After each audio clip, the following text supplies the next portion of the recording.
Hey, it's Charlie Craven with Fly Fisherman Magazine, and for the April-May edition, I'm going to tie Doug McKnight's Danger Muffin crab. This is a cool little pattern that you can use for permit, bonefish, redfish, or anything else that might eat a crab. Come along with me and we'll tie one up. All right, good morning. It's Charlie Craven back with Fly Fisherman Magazine, and today I'm going to tie for you a permit fly from Doug McKnight. This is Doug's Danger Muffin crab. This is a pretty cool little crab pattern. And I know I keep saying everything's pretty cool, but I don't say that about everything. I only say that about the flies that I do. And this is a cool one. You know, permit are a aptly described fish that is picky and can very often be jerks. You know, you can do everything exactly right 100% of the time and still not catch one.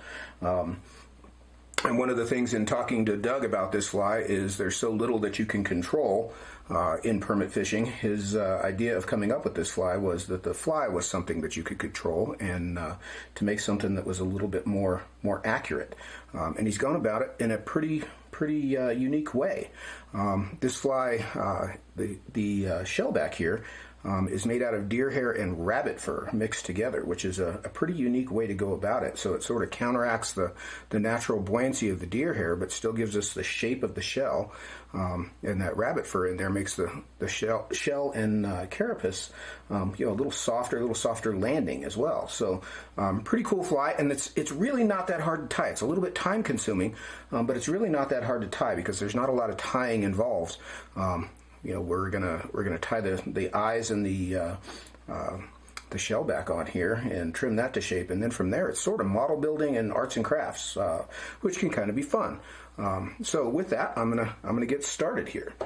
So what I've got here for a hook is a Umpqua X Series XS506, and this is a 60-degree jig hook.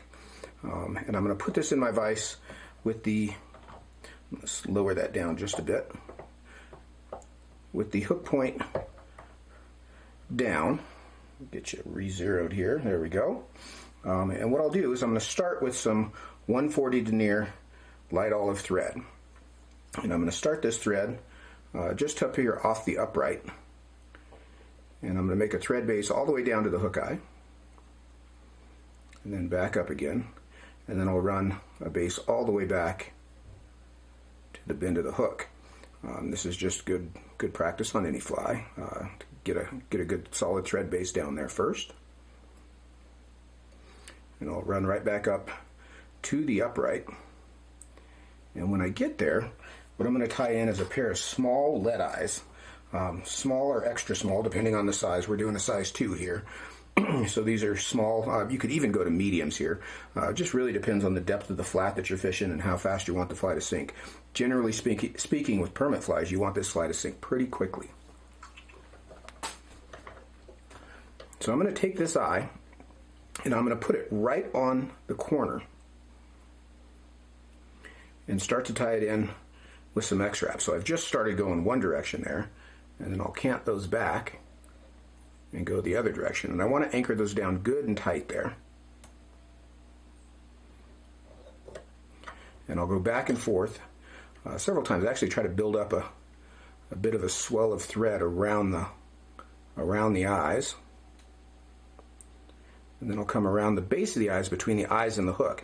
And that's just tightening those internal wraps, those wraps that went around the eyes. That's tightening those down. And then I want to make sure that that's anchored up and in line. Everything's lined up with the hook where it should be.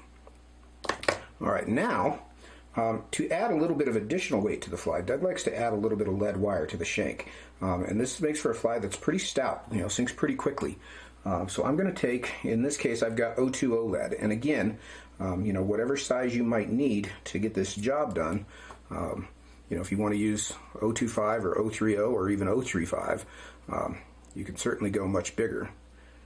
But I'm going to start this 020. I don't like to get too fat an underbody here. Back here toward the bend, just in front of the barb. And I'll just start wrapping. And I want to make a nice tight layer of turns here to just add some additional weight in there. And I've not counted these wraps, but I'm guessing it's probably somewhere around 20. And I'll break those ends off. and I'm going to come over that with my thread. Now here with the thread, I'm not necessarily trying to cover this, but I do want to smooth this off. This is all going to get buried on the fly, so I'm just going to cross hatch back and forth over it a couple of times. And I'll end with my thread hanging back here at the bend. Now one thing I like to do is add some head cement here. And really the way to tie this fly is to stage tie it anyway. So typically what I would do is, if I was doing a batch of these, is I would tie those eyes on, tie the lead on, and then cement everything, and then set them aside and let them dry. Just makes for a little less messy process. A lot of times these complicated, time-consuming flies, you just want to break them down into pieces so you're not having to do all those steps all at the same time. So now I'm going to get my material ready. And what I've done here, let me grab a clump of this. What I've done here is mix together olive deer hair, natural deer hair, and olive variant rabbit fur. So what I got is a olive variant magnum rabbit strip, zonker strip, and some olive deer hair and natural deer hair, and I just cut the deer hair off the hide, cut the rabbit off the hide, and I mixed it like dubbing. So I put it in a bag, poked some holes in it, and then used a can of air to mix that together. So basically you mix this like dubbing, and you end up with this sort of disheveled mess. And it's about 60-40 rabbit to deer hair.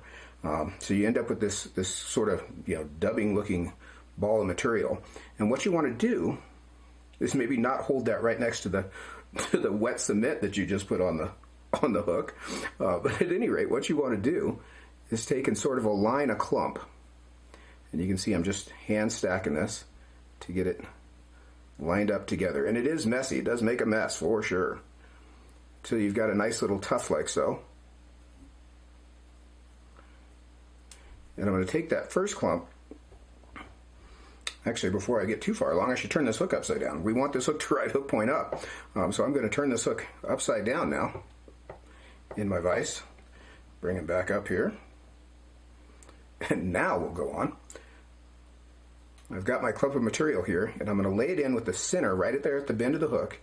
And I'm going to put 2 turns around it. And just flare that in place. And strangely, that deer hair just kind of flares right along with the rabbit hair. We can just kind of flare that all up. Then I'm going to slide that back out of the way and move my thread forward a bit. And then I'm just going to repeat that process several times as I go up the hook until I end up toward the eyes. So I'm going to take another clump of this hair. And I'll lay the center right in front of the first bunch. Put 2 turns around and flare that in place. And what I'm trying to do is just flare this hair just on the point side of the hook. You can see the bottom side is still clear. This is going to create the shell just on the top side of the fly. Pull that hair back, grab another clump. And the amount of hair you put in these clumps, it's easy to get a little bit more than you need, certainly. Get a little carried away with it. So don't use too big a clump. You just end up with a fly that's much more dense than it really needs to be.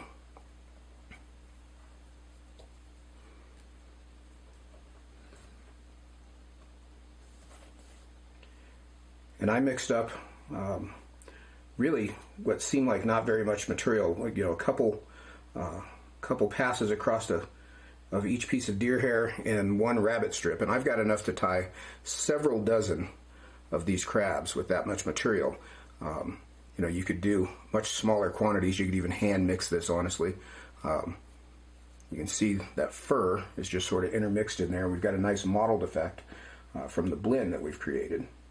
And I'm not not precisely sure of how Doug came up with this, but I'm guessing this was materials that were sitting on his desk when he was trying to come up with a permit fly. Permit are so frustrating. They tend to stick with you long after you come home from your trip, or especially while you're on your trip. You're just trying to come up with something that is going to fool those darn things. And I can imagine Doug just looking around his desk with the variety of materials that were sitting there and came up with this idea. And it's a pretty good one. That's very often where the best ideas come from. It's just sort of things laying around and used in a different way.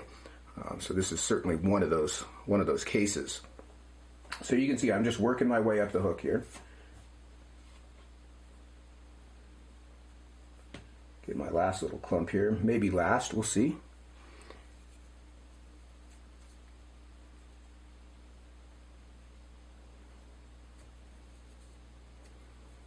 And I think I'm going to sneak one more in there just to round things out a bit more.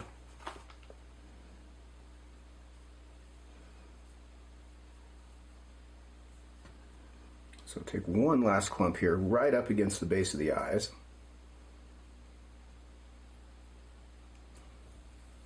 Yeah, that looks pretty good. And then I'll bring my thread onto the upright, and that's where I'll whip finish. You can just kind of slide that hair back out of the way and tie your whip finish in there. Now you can put a weed guard on these, and that would just be a mono spike tied here just in front of the eyes before you tie the eyes in. I tend to not love weed guards, so I skipped it on this one, but that's where you would put it in. So now that we've got that in there, what we're going to do now is I'm going to take my dubbing needle and just sort of run vertically through the body, or I'm sorry, horizontally through the body, and pull out anything that I've trapped down. Get it on sort of either side of the hook point here. I'll bring this down a bit more. And you can see we've just got this big ball of fur, but the bottom side of the hook, get them turned back around here, the bottom side of the hook here is clear of most of the material. And if you've got anything that's crept down there, we've got time to, plenty of opportunity to clean that out.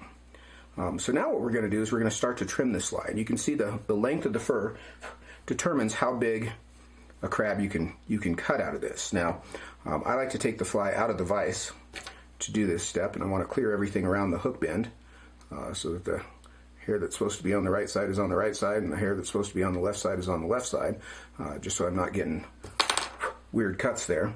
And like I said, this does make a mess, so be prepared for that.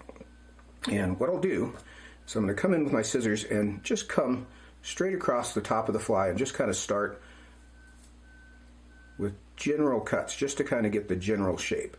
Let me get that mess out of there. You can see what I've done there. Just started to begin the shaping process, and ultimately what we're shooting for is sort of an oval crab shape. And one of the things about any deer hair fly, I just had to hold that over my trash can so I don't end up covered in deer hair. One of the things about any deer hair fly is it's really easy to just spend hours and hours trimming every last hair. And I don't discourage that, but I don't think you want to watch all that process. So you can see sort of what I'm doing here. I'm going to get the general shape, and then I might cut out here for a second and kind of clean it up so you don't have to watch every moment of that process.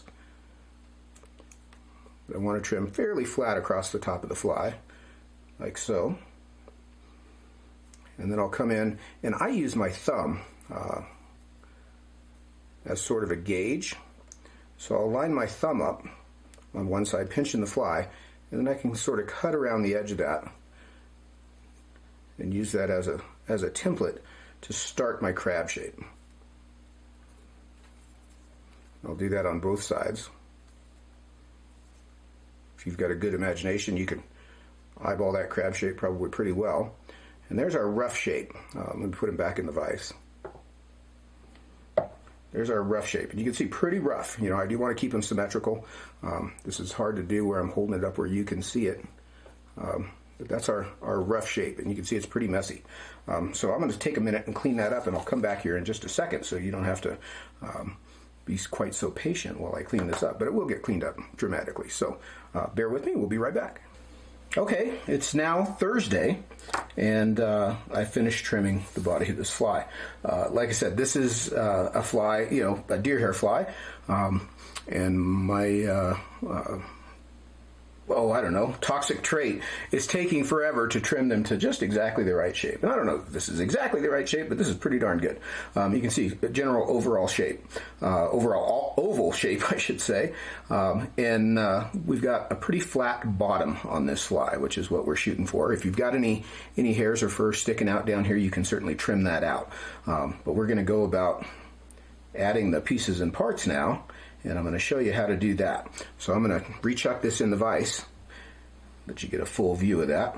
I'm going to rechuck this in the vise with the the top side, or the bottom side up, so hook point down, so that we can start to apply the legs and eyes and pieces, and we'll go through the arts and crafts process. So here we go. All right, so we've got our hook in the vise with the hook point down now, and the flat side of the fly, the bottom, what will ultimately be the bottom side, facing up. And what I'm going to start off by doing is I'm going to take some Zap goo. So this is basically a Zap gel. It's a little thicker than what they actually market as Zap gel. This is goo, and I'm going to take and put a pretty healthy bead of this along the bottom of the fly, and depending on how your luck is getting it out of the tube here, let me give this a good squeeze. You may need to use your bodkin to help smear this around. So I'm going to get a pretty good gob on there. You can see it's pretty gooey. Also, this makes a great case for step tying these. You can see, obviously, doing this step is going to be slower. Big gob of that goo on there. Get my bodkin here. There, break that off. And then set that aside, probably not next to the pile of deer hair that you've got sitting on your desk. So I've got a big gob of that goo on there. And then I'm going to use my bodkin to sort of smear this across the bottom of the fly to the outside edges, and I want to coat that whole bottom side fairly liberally. You want a good even coat on there, and you can kind of press up on the bottom of the fly to get that coat evenly distributed. You don't really want it hanging out off the edges. I'm going to put just another little shot in there. It's a cold day here in Colorado. My glue doesn't want to flow. Now it's warming up a little bit. That's a little more like it. And I'm just going to smooth that edge to edge, and you want to make sure you get right up here by the lead eyes as well. Get a nice even layer of that glue in there. And then wipe that extra glue off your bodkin, because it'll be there later when you need it. So you can see we've got a good coat on top there. And now I'm going to take a set of Cohen's crab claws. These are ultra chenille, I'm sorry, not ultra chenille, this is ultra suede that's been punched out in the perfect shape of these little crab claws. And I'm going to take this and I'm going to place this across the center of the shank. And you can do this just with your fingers, and you can use a bodkin or tweezers to sort of get everything exactly placed. And you can see it crosses over the lead eyes, and I just want to push that down in the glue like so. You can kind of see where they'll sit ultimately on the finished fly. I might tweak that just a little bit my way here to get those legs on there, or those claws on there.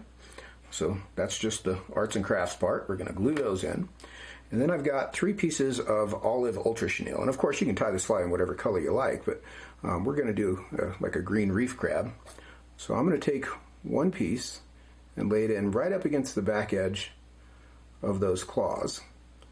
Kind of let them fan out. And you can see I'm using the tweezers to keep me from ending up with the glue on my fingers, which will ruin your day in a hurry. And I'm just going to lay these one right next to the other, fairly flat across the bottom of the fly and inline parallel to each other like so.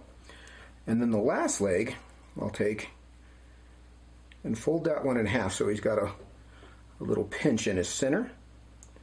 And I'll put that corner right up at the base so we've got a little bit more angle on that back set of legs. And once you touch this to that goo, it seems to hold in place pretty well. So that's why you wanted a nice even layer there, so you can kind of see the skeleton of what we've put in. Now I'm going to take 2 pieces of black ultra chenille and come up here between the claws. These are going to be our eyes, so I'm going to press this in to place. And I like to leave these long, and I'll trim them after the fact. It just makes them easier to work with. Place those in along the bottom of the fly and just press everything to place. So there's our bottom side skeleton. There's our top side. You can see him kind of taking shape as a crab. clean up some of this glue. I'm going to let that dry for just a second.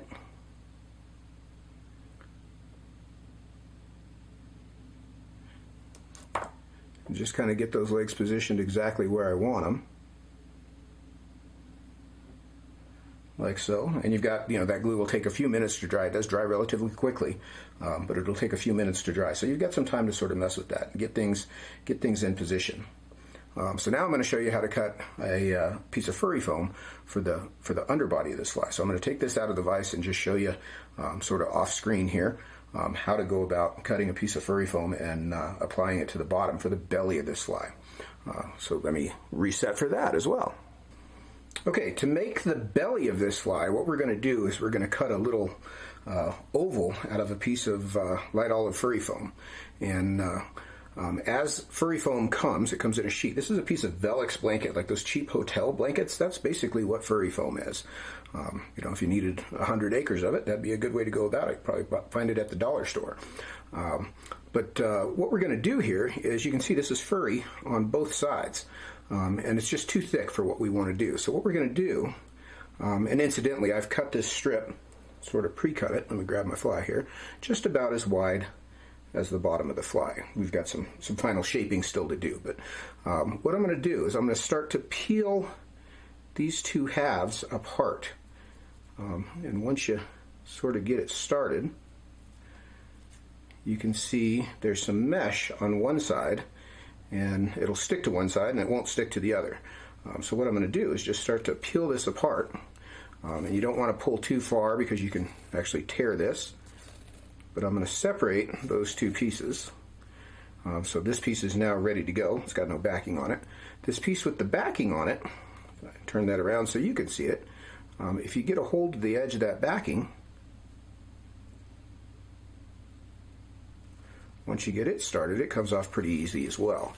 But that's how you separate. Throw that backing away, get it out of your way. That's how you separate a piece of furry foam. So now what I'll do is I'm going to come and just cut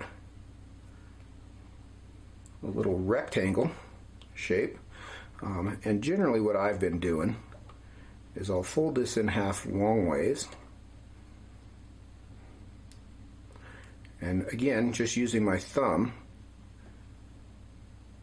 as my guide here, turn that around so you can see it, I'll knock those corners off and kind of make an oval shape. Try to keep it fairly symmetrical, like so.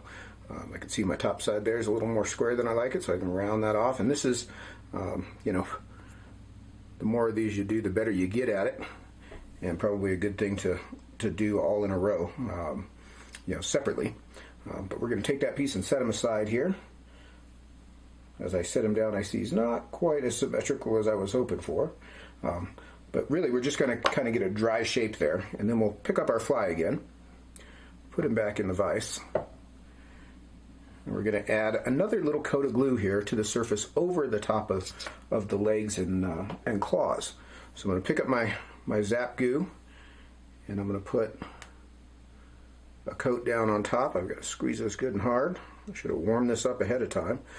If you've got gel that is extra gooey and doesn't want to come out, oftentimes putting it in a glass of warm water will thin it down just enough, make it a little easier to work with.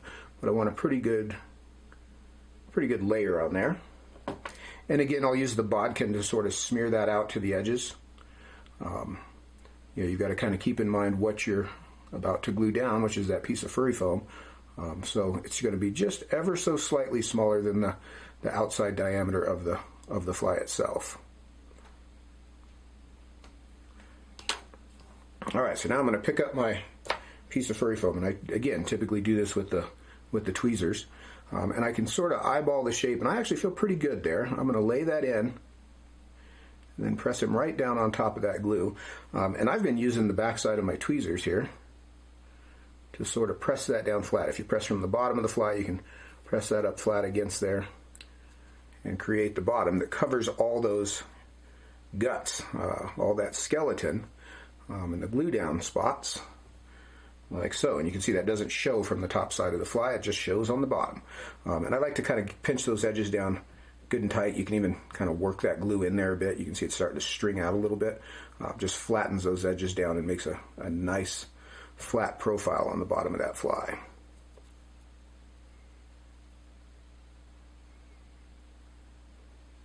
I hate getting super glue on my fingers. You can see that's why I'm always using a tool to press things in so that I don't end up fighting with that super glue for the rest of the day. I've got other things to do. I don't want to be covered in glue. I'm just selfish that way. All right, so now what we're going to do, I'll give you kind of the top view, is I'll come in and I want to trim these eyes off shorter. Just leave two little black stalks for those eyes. You want them clear of the body. And then the legs are fairly even in length, but I might finish that shape out a bit.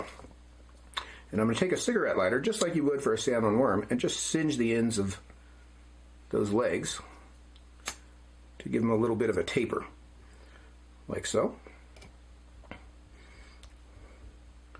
And now the model building portion of our program is finished. And now we get to come in with the arts and crafts and do a little bit of coloring. I know a few friends of mine that might have a stack of crayons right next to their desk just for instances like this. But what I'm going to do here is I'm going to turn this, I'll try to do this toward you, and we're going to color the claws. And obviously you can color them any variety of colors. You know, try to match them up to the color of the overall fly. But I like to model them, and I want to leave the tips of the claws white for the moment. You can see I'm just sort of pressing the marker in, just sort of randomly, and I'm using a chartreuse marker that'll give me fairly bright markings, but you can see there's plenty of white spots left on there as well. We'll put some highlights. Now the bottom side of the claws, some of that ink does bleed through, but you do want to go in and make sure to get the bottom sides as well. And I find that the edges very often kind of want to stay white, so I want to make an effort to color those edges in as well. So I think we're good there with the chartreuse, and then we can just model them up. We'll put a little blue on this one, maybe a little brown.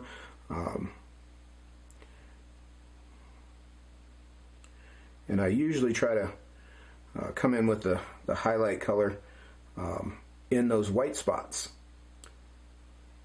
Just randomly kind of bars and spots to color that up and model it a bit, like so. And you can, of course, do that on the bottom as well if you feel so inclined. This Ultra Suede takes the marker really well, so it's easy to do. Let's see, we've got some nice modeling on there. We might come in with a little brown just to sort of muddy that up a little bit. I'll just use the very tip of the marker. You can get as artsy and crafty with this as you like. I tend to get a little carried away. I don't have permit where I live, so these are always tied in advance, and imagination takes over. So you can see I'm just sort of fanning the tip there to put some fine little lines on there. And then I'll use in this case I'll use an orange marker. You could use red also, but I like the tips of the claws to be a little bit brighter. And that's you know, Doug and I, when we were talking, kind of said the same things. It's sort of an ode to the old merkin, which was the first permit fly that anybody had any confidence in. And you know, I've caught several permit on that fly myself. So the red tips on the rubber legs of that fly sort of still come around on some of these more modern patterns. And again, you can certainly put your fingertip against this. You'll just end up with orange fingertips. I've got other videos to do today, so I'm going to try not to color myself in and just color those tips up nice and orange.